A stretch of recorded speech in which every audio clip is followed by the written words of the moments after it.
નગરમાં ઉગ્રસેન નામના રાજાનું રાજ્ય હતું. તેઓના પુત્ર કંસે પિતાને બંદી બનાવી દીધા અને પોતે સિંહાસન પર બેસી ગયો. કંસ અત્યંત ક્રૂર અને અત્યાચાર કરતો રાજકુમાર હતો.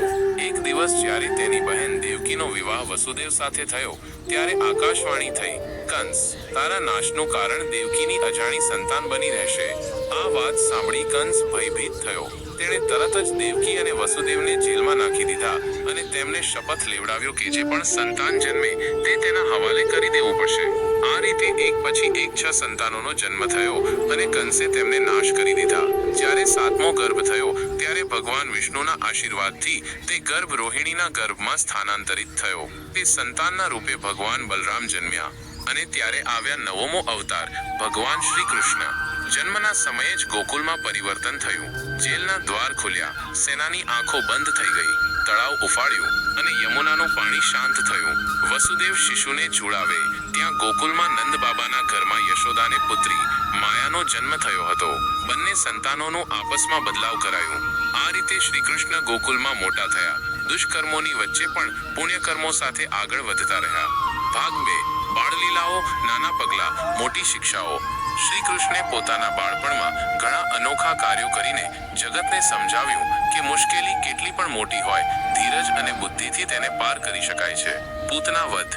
એક દિવસ કૃષ્ણ બાળ રૂપે સૂતેલા હતા ત્યારે કંસે મોકલેલી રાક્ષસી પૂતના તેમને ઝેરી દૂધ પાવડાવવા આવી, પરંતુ કૃષ્ણે તેને માતૃરૂપ માન્યું અને એમનો જીવ લઈ લીધો. શિક્ષા: દરેક સંજોગમાં ભય નહીં, વિશ્વાસ રાખવો. શક્ટાસુર તૃણાવર્ત વગ. નાના બાળક રૂપે પણ કૃષ્ણે તૃણાવર્ત જેવા દૈત્યનો નાશ કર્યો. આ બધું તેમના વિવેક અને દિવ્ય શક્તિથી સંભવ હતું. મકનચોરી અને ગોપી પ્રેમ. શ્રી કૃષ્ણ મકનચોરી કરતા પણ તેનો અર્થ હતો અહંકાર અને લોભ નાશ કરવો. ગોપીઓ સાથેની વાતો મૌલિક ભક્તિનો પાઠ શીખવાડે છે. ભાગ 3. કાલિય દમન. ઝેરને પ્રેમથી હરાવવો. એક દિવસ યમુનામાં રહેલા કાલિય નાગે ગામના પાણીને ઝેરી બનાવી દીધું. શ્રી કૃષ્ણે પાણીમાં જઈ કાલિય સાથે યુદ્ધ કર્યું અને આખરે તેને શમન કરાવ્યું. કાલિયએ શરણાગતિ સ્વીકારી. શિક્ષા: ક્રોધ અને ઝેરથી નહીં, પ્રેમ અને શમનથી જ સાચો વિજય થાય છે. ભાગ 4. ગોવર્ધન લીલા, કુદરત અને કર્તવ્યનું મહત્વ. કૃષ્ણે એક દિવસ લોકોએ ઇન્દ્રની પૂજા કરવાનું અટકાવ્યું અને કહ્યું કે કુદરતનું રક્ષણ કરો, ગોવર્ધન પર્વતનું પૂજન કરો.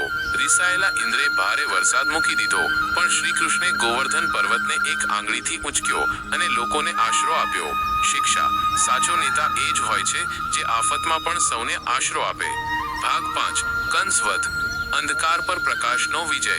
કંસે બધા પ્રયાસ કર્યા શ્રી કૃષ્ણને નાશ કરવા માટે, પણ સફળ ન થયો. જ્યારે કૃષ્ણ અને બલરામ મથુરા ગયા ત્યારે કંસે તેમને મારી નાખવાનો પ્રયત્ન કર્યો, પરંતુ શ્રી કૃષ્ણે કંસેનો નાશ કર્યો અને પોતાને ન્યાય આપ્યો. શિક્ષા: અસત્ય અને દંભના સામ્રાજ્યને ન્યાય અને શૂરવીરતા મિટાવે છે. ભાગ 6. કૃષ્ણનો જીવન સંદેશ. જીવન એ યુદ્ધ છે. પારિવારિક જવાબદારીઓ નિભાવતા શ્રી કૃષ્ણે ધર્મ અને કર્તવ્ય માટે પોતાનું જીવન અર્પણ કર્યું. જ્યારે પાંડવો અને કૌરવો વચ્ચે મહાભારતનું યુદ્ધ થવાનું હતું ત્યારે શ્રી કૃષ્ણે ભક્ત અર્જુનને સાચો માર્ગ બતાવ્યો. તેઓએ કહ્યું, કર્મણે વાધિકારસ્તે મા ફલેષુ કદાચન. તને માત્ર કર્તવ્ય કરવાનો અધિકાર છે, પરિણામની ચિંતાનું તું જોડાણ ન રાખ. સમત્વમ યોગ ઉચ્યતે. સુખ દુઃખમાં સંભાવ જ યોગ છે. શિક્ષા: જીવનમાં જ્યાં પણ અંધકાર છે ત્યાં દીપક થાઓ. જ્યારે જમાનો નિરાશ છે ત્યારે આશા બનો. ભાગ 7. રણછોડ બનવા પાછળનું ધૈર્ય. શ્રી કૃષ્ણે જ્યારે જોઈ લીધું કે જરાસંધ જેવી શક્તિશાળી દુરાચારી સેના સામે યુદ્ધ કરવું ભક્તોની સુરક્ષાને ખતરે પાડી શકે છે, ત્યારે તેમણે દ્વારા છોડીને દ્વારિકા બસાવવાનું નક્કી કર્યું. શિક્ષા: આ કદી કાયરતા નહોતી, પણ વ્યૂહ, રક્ષણ અને ધૈર્યની ઉન્નત રીત હતી. ભાગ 8. મિત્રત્વનું ઉદાહરણ. સુદામા સાથેનો સંબંધ. જ્યારે શ્રી કૃષ્ણ દ્વારિકા રાજ્યના રાજા હતા ત્યારે તેમના બાળમિત્ર સુદામા ધનવિહીન હોવા છતાં તેમને મળવા આવ્યા. કૃષ્ણે ભવ્ય સ્વાગત કર્યું. તેમની નમ્રતા અને મિત્રત્વ જોઈ વિશ્વ અચંબિત થયું. શિક્ષા: સચ્ચો મિત્ર એ છે જે તારા અવસ્થાની નહીં, તારા સંબંધની કદર કરે છે. ભાગ 9. અંતિમ સંદેશ અને જીવનનું તત્વજ્ઞાન. શ્રી કૃષ્ણે પોતાના સમગ્ર જીવનમાં બોધ આપ્યો કે ધર્મ એ જીવનનું કેન્દ્ર છે. કર્તવ્ય વગર જીવન શૂન્ય છે. ભય નહીં, ભક્તિ રાખો. સંઘર્ષથી ડરો નહીં, તેને જીવનનું યથાર્થ માનો. ઉપસંહાર. આજે પણ પ્રેરણા. શ્રી કૃષ્ણ આજ પણ દરેક હૃદયમાં જીવે છે. તેમના ઉપદેશો ગીતા રૂપે આજે પણ વૈજ્ઞાનિક, વ્યવસાયિક, તત્વજ્ઞાની અને આધ્યાત્મિક જીવનમાં ઇક્વલી મહત્વના છે. તેમનો જીવન સંદેશ છે, જીત નસીબથી નહીં, દ્રઢ વિશ્વાસ, સાચા કર્તવ્ય અને વૃંદાવનના સુંદર વનમાં જ્યાં ગોપ ગોપીઓનું નિર્દોષ જીવન વહેતું હતું, ત્યાં જન્મેલા બાળક કાન્હા એક સામાન્ય બાળકથી ઘણા આગળ હતા. બાળપણમાં જ કૃષ્ણે કલ્યાણ કરતા બનવાની શરૂઆત કરી. તેમની બાળપણની લીલાઓમાં પણ જીવનના મોટા સૂત્રો છુપાયેલા હતા. પૂતના જેવી દુષ્ટ શક્તિનો નાશ કરવાનો સંદેશ હતો કે જીવનમાં બળ માટે માત્ર નયન જ નહીં, અંતરદૃષ્ટિ પણ જોઈએ. દૂધ પીવડાવતી પૂતનાને કૃષ્ણે માતૃત્વની ઠગાઈના પાયે વિસર્જિત કરી. કાન્હાની લીલાઓને આપણે રમૂજ ગણીએ છીએ, પણ દરેક પાછળ એક ઊંડો અર્થ છુપાયેલો છે. માખણ ચોરી, દહીં લૂંટવા જેવી ઘટનાઓ અસલમાં સામૂહિક વ્યવસ્થાનો ભાગ બની ગઈ હતી. એથી સમજી શકાય કે જીવનમાં સુખ માત્ર સંગ્રહથી નહીં, વહેંચવાથી મળે છે.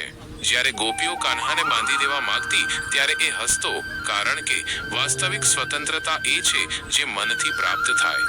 ગોવર્ધન ધારણ. આત્મવિશ્વાસનો સંદેશ.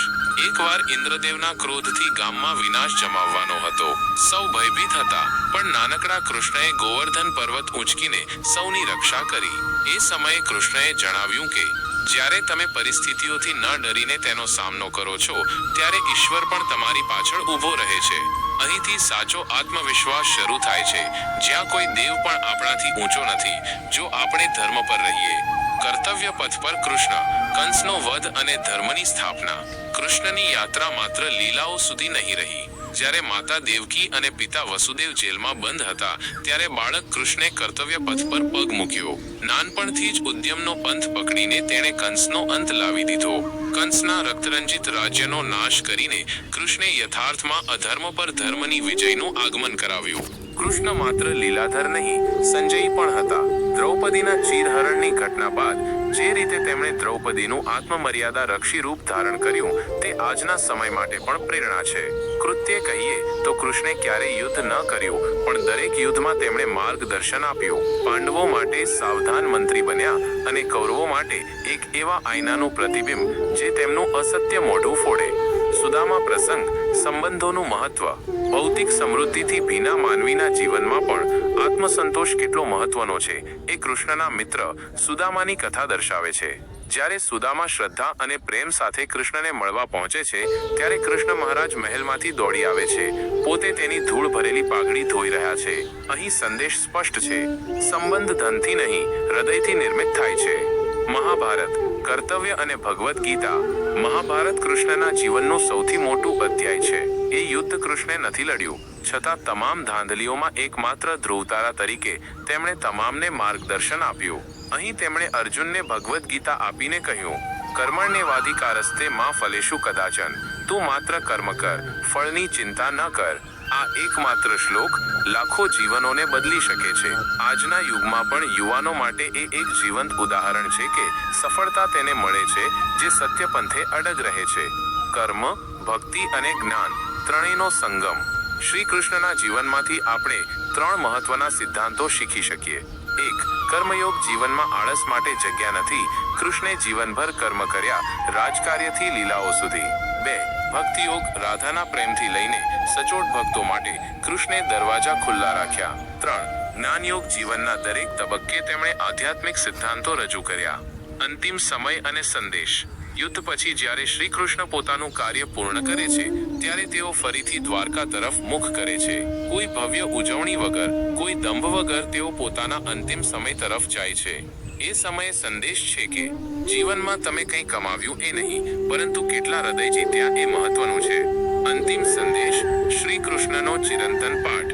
શ્રી કૃષ્ણના જીવનમાંથી મળતા મોટિવેશનલ સિદ્ધાંતો આજે પણ એટલા જ પ્રાસંગિક છે. વિપત્તિ આવે ત્યારે ડગમગાવું નહીં. સત્ય માટે ઝઝૂમવું પડે તો પાંપણ ઝબકાવવી નહીં. કર્મમાં શ્રદ્ધા રાખવી, પરિણામ સમય પર છોડવું. સંબંધોમાં મમતા રાખવી, પણ બંધન નહીં. ભક્તિ અને જ્ઞાન વચ્ચેનું સંતુલન જ જીવનનો સાર છે. કૃષ્ણ ભગવાનનો જીવન માર્ગ માત્ર એક પુરાણ ગાથા નથી, પણ જીવંત પ્રેરણાપાથ છે. ભલે સંજોગો કંઈ પણ કહેશે, જો કૃષ્ણના જીવનને માર્ગદર્શક બનાવીશું તો ન